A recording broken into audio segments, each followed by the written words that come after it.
Animorphs Book 29.3, Megamorphs Number 3, Elfangor's Secret. K.A Applegate.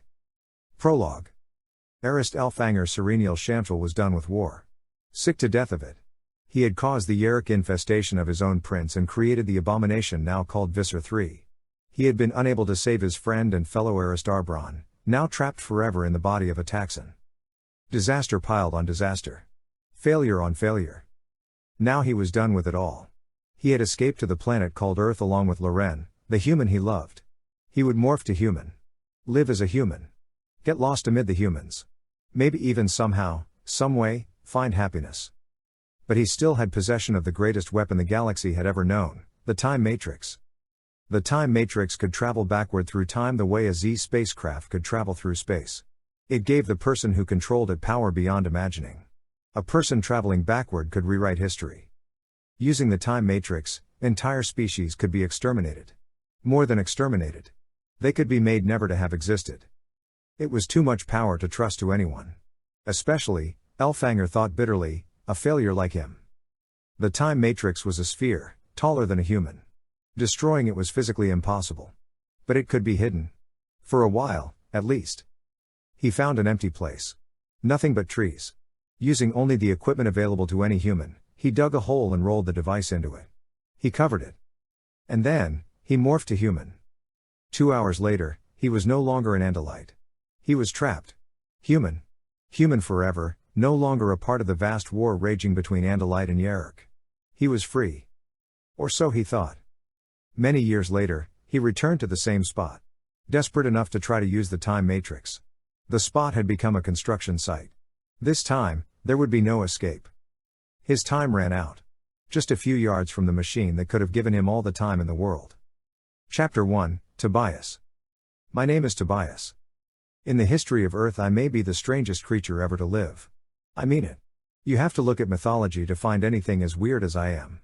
Maybe the griffin, which was supposed to be half lion and half eagle, or the centaur, half human and half horse, or whatever. But those are myths. I am reality. I am half human, half hawk. Red-tailed hawk, actually. Buteo jamaicensis, like that tells you much. Homo sapiens, meet Buteo jamaicensis. But that's not even the end of the story. Because in addition to that bizarreness, there's this: my father was an Andalite who had morphed to human. So you could say I'm Homo sapiens, Buteo jamaicensis, and Andalite. What would the Latin name be for Andalites? Don't know. Is the glass half empty or half full? That's what they always ask, to see if you're an optimist or a pessimist. Am I some kind of hideous freak of nature, a twisted concoction of mismatched parts? Or am I something new and wonderful? Depends on the day. Depends on whether I'm with Melissa, wanting to make her happy, wanting her to hold my hand, wanting to be able to take her to a movie and a burger afterward like any other guy can do with a date, maybe even hold her hand, maybe kiss her, maybe, yeah, at times like that, the glass is half empty. But there are other times. Times when the sun is high and hot. When the cumulus clouds are like gigantic mountains floating through a blue sky. Times when the warm air billows up beneath my wings and I barely have to flap and all of a sudden I'm so high, so totally, absolutely free, free in a way I never was as a human, free to soar and soar, alone, nothing but the sound of the wind ruffling across my feathers, and on those days the glass is spilling over. This was a full glass day. I was high in the air, I don't know, maybe 1,000 feet up, the beach just ahead of me, a sweet thermal lifting me up. I could see the ocean, I could see the beach and all the people spread out there. On a day like this, it was hard to be a pessimist. Yeah, Earth was being invaded by the Yeerks. Yeah, all that stood against them were 5 kids and 1 Andalite with the useful power to absorb the essence, what Axe calls DNA, of animals and then morph into them. And yes, we were probably even losing the last war that humanity might ever fight as a free species. But on a stunning day like this, what I saw spread out below me was not possible controllers, but people having a nice day at the beach, loving the sun, loving the warmth, taking it easy. Even the slaves, standing by to attend to their masters and mistresses, seemed to be having a good time.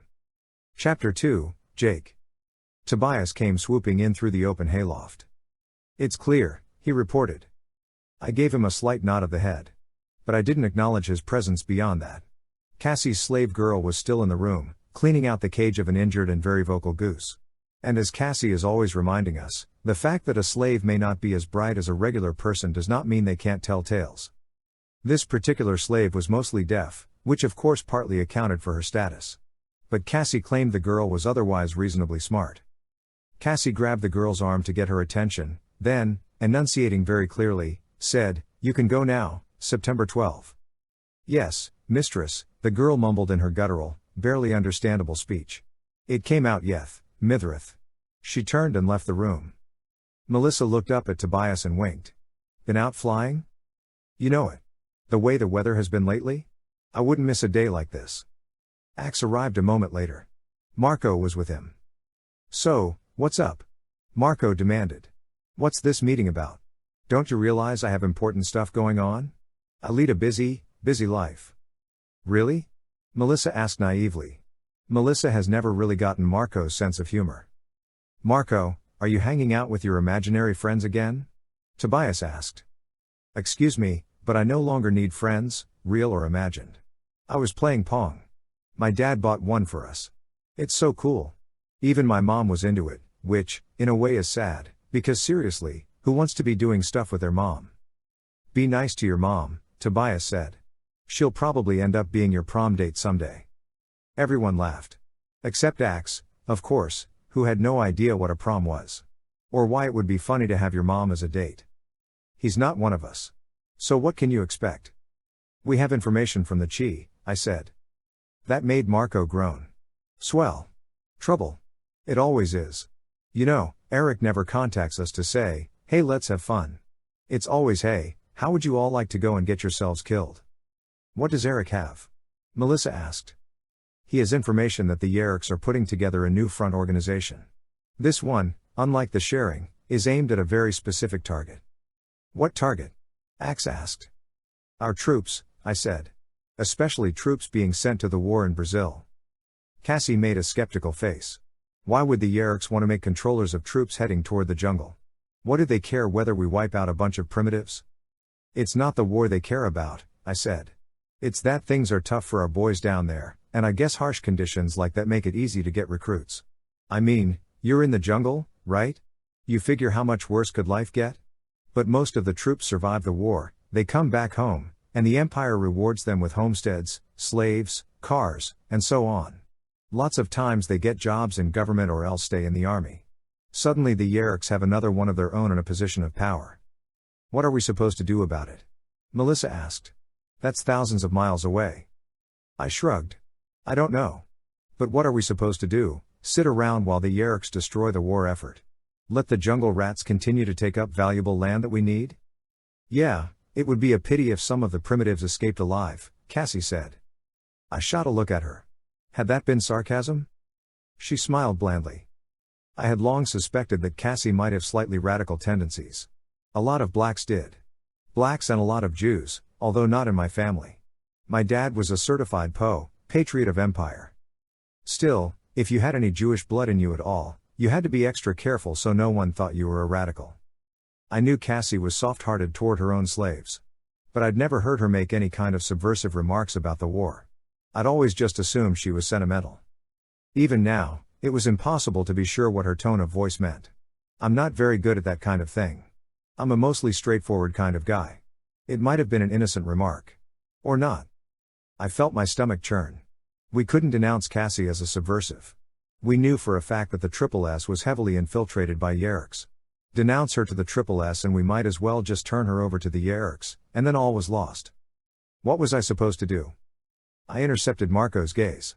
He gave a slight nod. A told you so nod. The question was, where would Melissa stand if it came down to eliminating Cassie? I knew Melissa was no radical.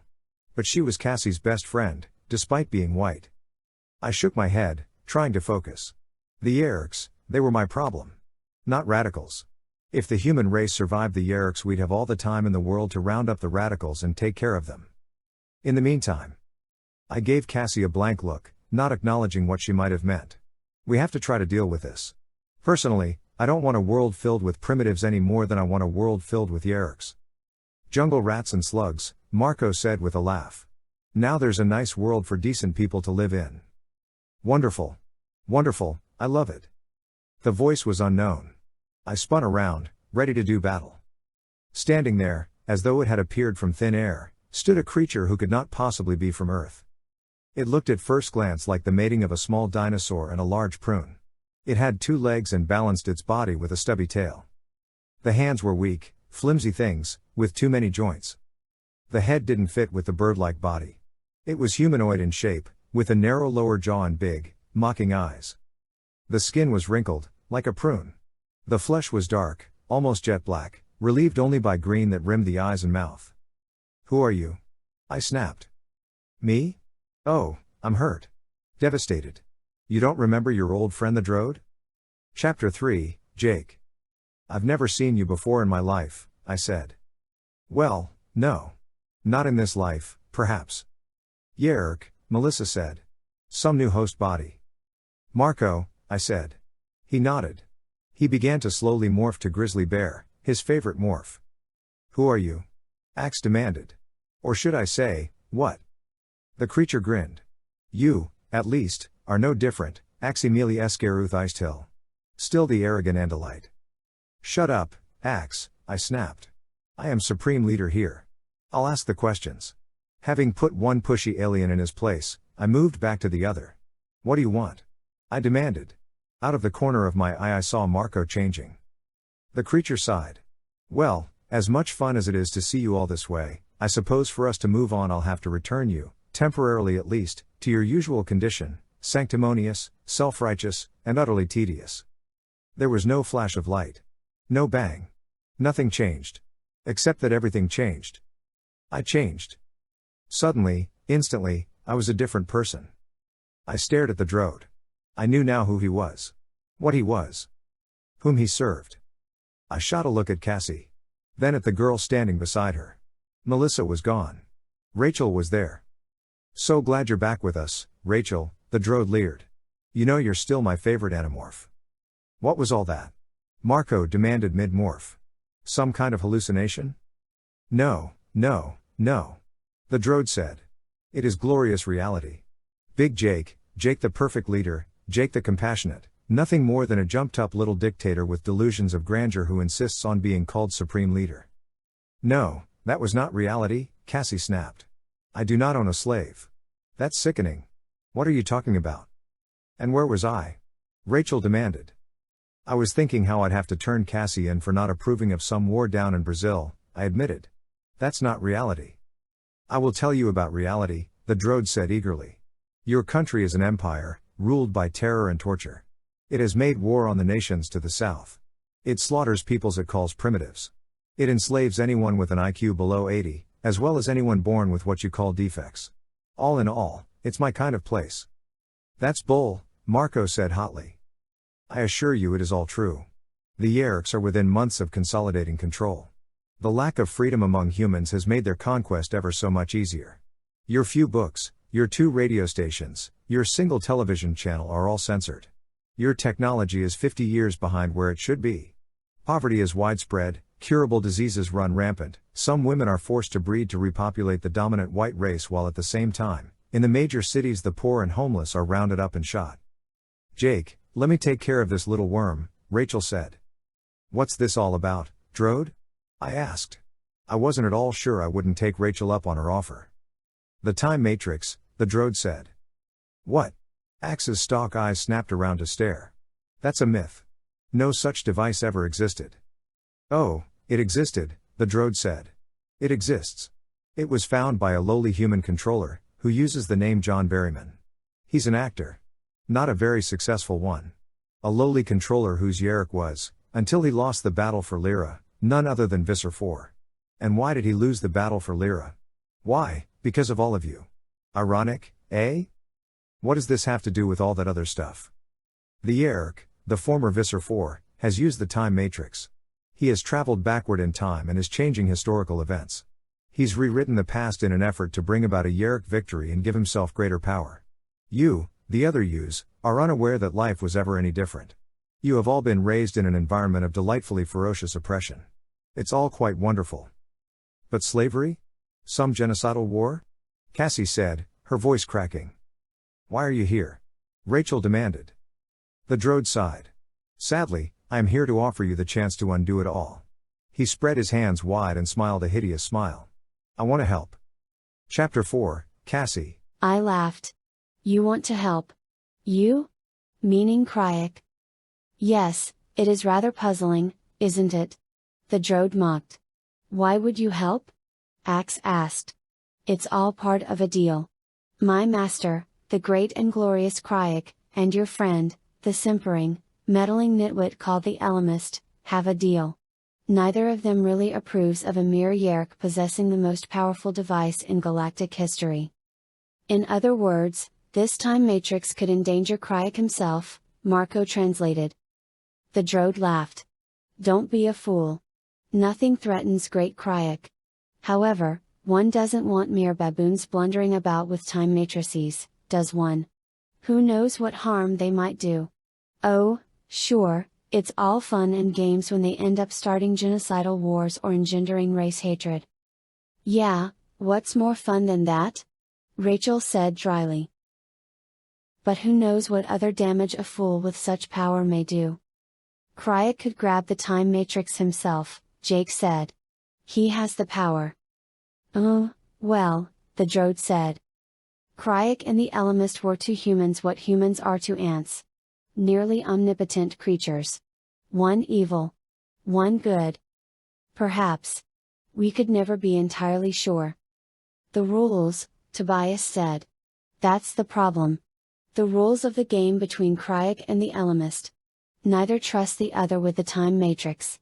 They don't need it themselves, but they might give it to their allies. The Drode put his hand to his ear. Did I just hear a bird chirping? You mentioned a deal, Marco said. Yes, the Drode said. A deal. And here it is, the 6 of you will be allowed to follow the time matrix. The former Visser Four set off on his journey 2 days ago.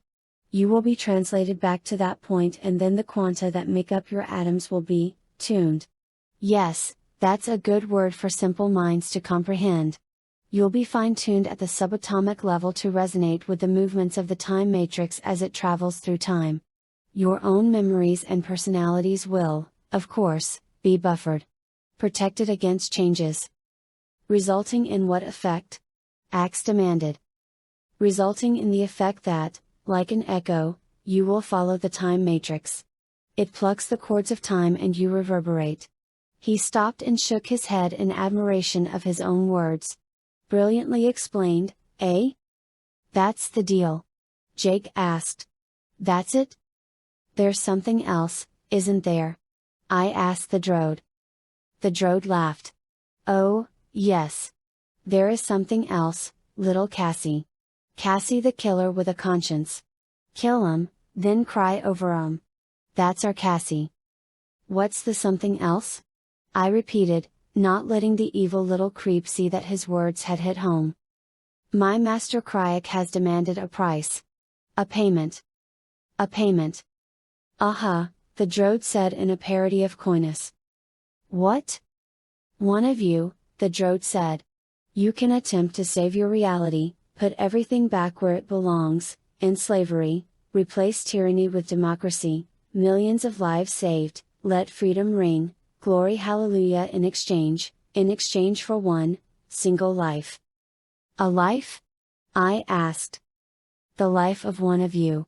That is my master Kryak's price, one of you must die. Chapter 5, Cassie. This is insane, Marco said. I mean, I've said things were insane before, but this is totally, abjectly insane. He pointed at the Drode. You go back and tell that manure pile Kryak, and the Elemist, too, this isn't on us. They can fix this and leave us out. If we do nothing we go back to that other reality, don't we? I said to the Drode. Jake's some kind of junior Nazi, I'm a slave owner, all of us living like that. Why wasn't I even in the group? Rachel demanded. You? A violence-prone sociopath like you, Rachel? The Drode said with a happy laugh. You were in a re-education camp.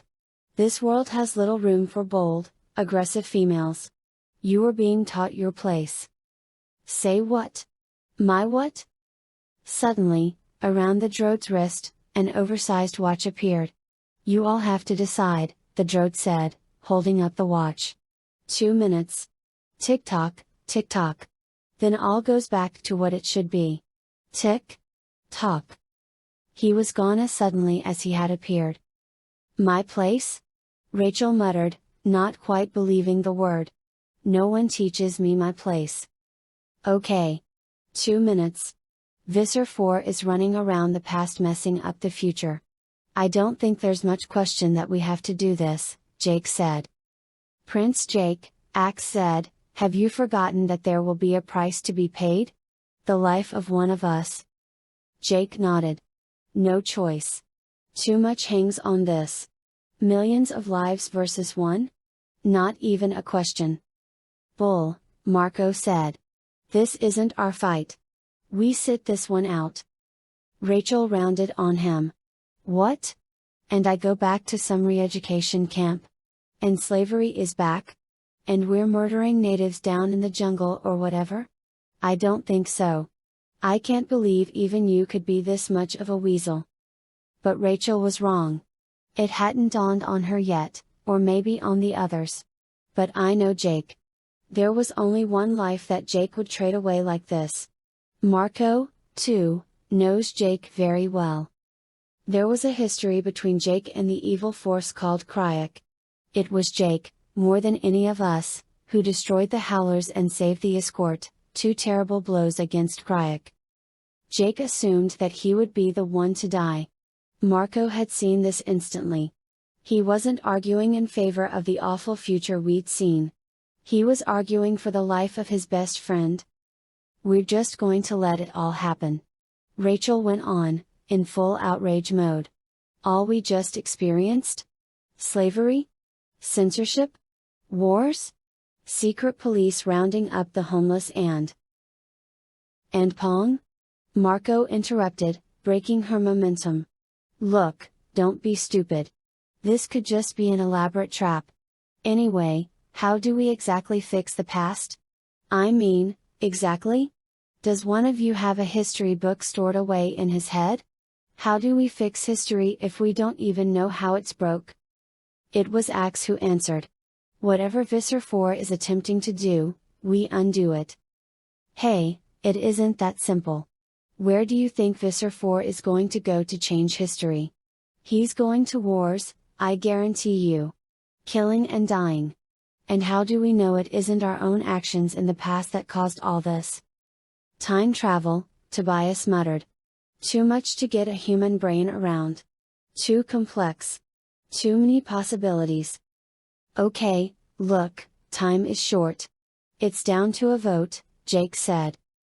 What? The Supreme Leader wants a vote? Marco mocked. He was stalling. Eating up the 2 minutes. As bad a feeling as I get about this, I don't see how we can just blow this off, Tobias said reluctantly. I'd rather die than be a slave owner, I said. But, I let it hang. I couldn't look at Jake. I felt sick. I felt Marco staring at me. He wanted to see if I understood. I met his gaze. I nodded slowly. I wanted to explain. Jake meant more to me than anyone in the world. He meant as much to me as my own parents. But I couldn't walk away from this.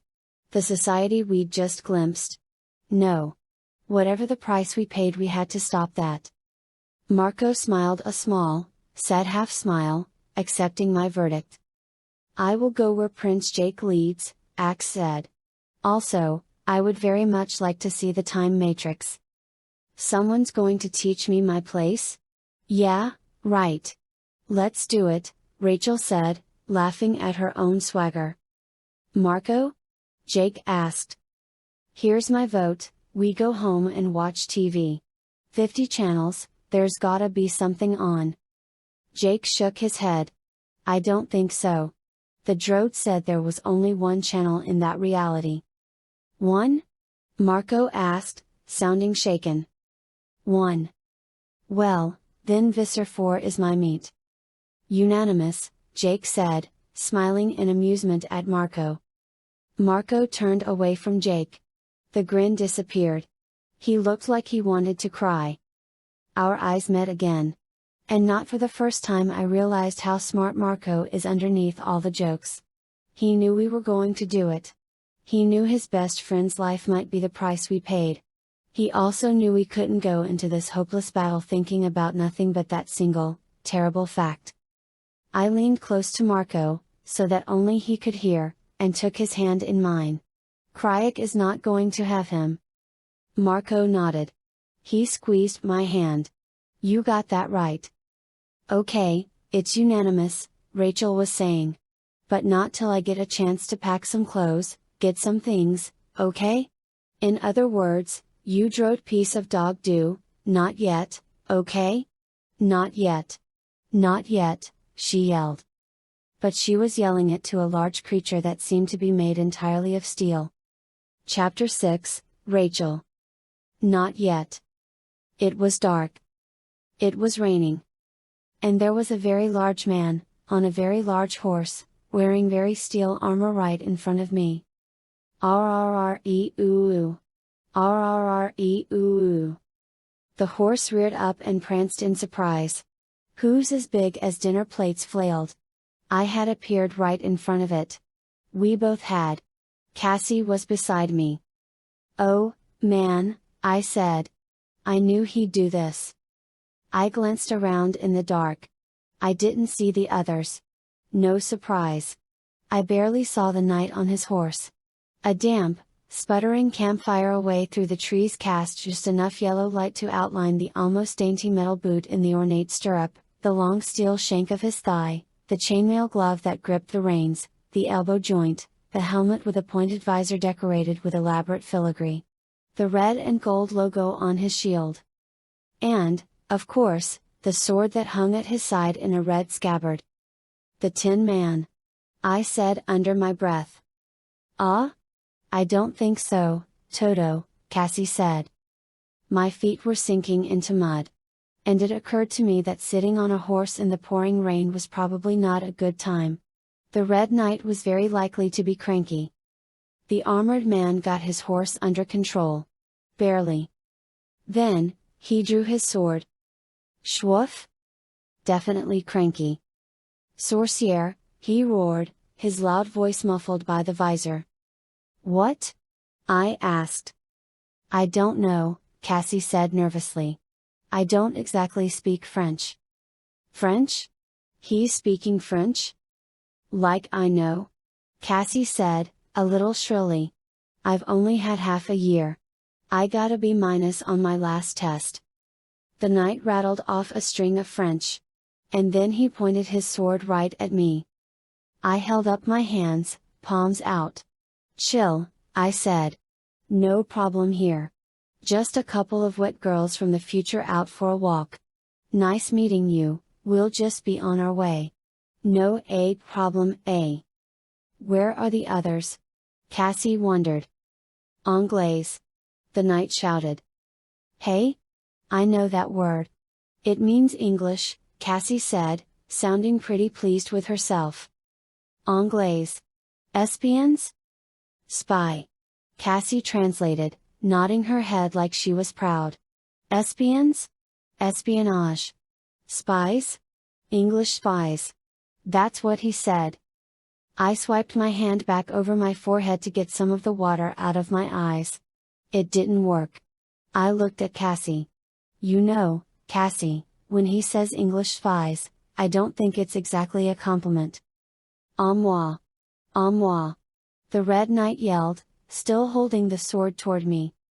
Suddenly there came the sounds of hooves pounding mud. I glanced back and saw a vague shape pelting toward us. I caught a glint of steel armor and green fabric. And now, from all around us, men were running, sloshing, pounding through the mud. This is looking bad, I said. We were surrounded. We were getting more and more surrounded. And in the black night I saw fire-limbed swords and axes and lances. I don't know where or when we are, Cassie said. What are we supposed to do? How about stay alive? Morph? For all we know, one of these guys is Visser Four. We can't morph. You have another idea? The new horseman arrived like thunder. He splashed up and reined in. The hooves of his horse threw up mud and clumps of soggy grass. And now there was a very long, very sharp spear leveled at us from behind. "They see us morph, they'll kill us," Cassie whispered. "It's dark," I said. "Besides, they'll figure we're something supernatural. Probably run away." I had absolutely no confidence that I was right. But I wasn't going to stand there and be shish kebabbed without a fight. The new knight, the one with faint traces of green on his battered shield, took over questioning us. His visor was up, revealing a dark hole where we could have seen eyes and a mouth if it had been light enough. The Green Knight rattled off a rapid-fire question. We shrugged. I don't know if he noticed that I shrugged with somewhat larger shoulders. Or that my skin was turning leathery and gray. "Ce sont des sorcières anglaises," the red guy explained. "We're English," Cassie translated. "I'm thinking maybe witches. English witches. Spying English witches." "English?" the new knight demanded. "Well, American actually," I said.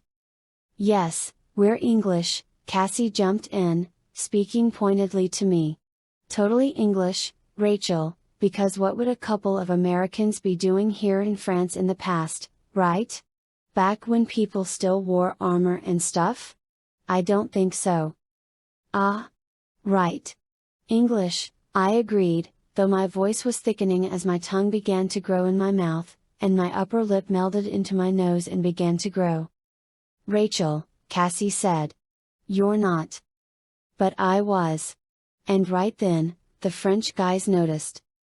The Green Knight yelled something I don't think Cassie will ever be able to translate, and then he lowered his lance to horizontal, spurred his horse, and charged. Chapter 7, Cassie. "Look out." Rachel tried to jerk aside, but she was growing fast and her legs didn't exactly match the rest of her. She was a tangled, horrific mess of mismatched body parts. I leapt toward the spear. Missed? I fell into the mud at the horse's feet. It was huge, looming high over me, draped with embroidered fabric, its head encased in jointed steel armor. Half by accident, half by instinct, I kicked the horse's knobby left knee. Ah! I thought I'd broken my foot. The horse stumbled. The spear's point missed Rachel by millimeters. The Green Knight plowed on, right over me. Hooves jackhammered the mud around me. Rachel. The horse's chest slammed Rachel hard. But Rachel was bigger, now. Not as big as the horse, but not small enough to be knocked over, either. The Green Knight backed his horse off, cursing and yelling. The Red Knight spurred his own mount. He raised his sword high over Rachel's lumpy head. Sprout! Sprout! Two immensely long, curved white tusks exploded from Rachel's face. The sword whizzed as it slashed in a downward arc. Chunk! Sword blade hit tusk. "Ha?" Rachel exulted. "Now let's see how bad you guys are. Maybe you want to teach me my place." I walked back, stumbled, fell on my butt in inches of mud, picked myself up and slunk back into darkness, away from the melee. Out of the firelight. I was no use to Rachel. Not as a human girl. I was already morphing to wolf as fast as I knew how. Where was Jake? Where were the others? Why were Rachel and I left to deal with this alone? Was Jake still alive? "Come on, tough guys. What, are you scared?" Rachel raved. The two knights were having a hard time trying to control their horses. The mud sucked at their hooves. The bizarre new smell of elephant sent their horse brains reeling. The foot soldiers had stayed out of the fight so far, which was all that had saved Rachel. If they had charged, she'd have been hacked apart. But the knights hadn't given them a signal. And I guess the concept of initiative for average guys was still a few centuries in the future. The fire blazed up suddenly. Pounding hooves. A flash of steel, coming down hard. "Ah!" Rachel cried as a 3-foot cut appeared in her shoulder. The two knights spurred past Rachel and turned to come back at her. One with now bloody sword raised. The other with lance lowered.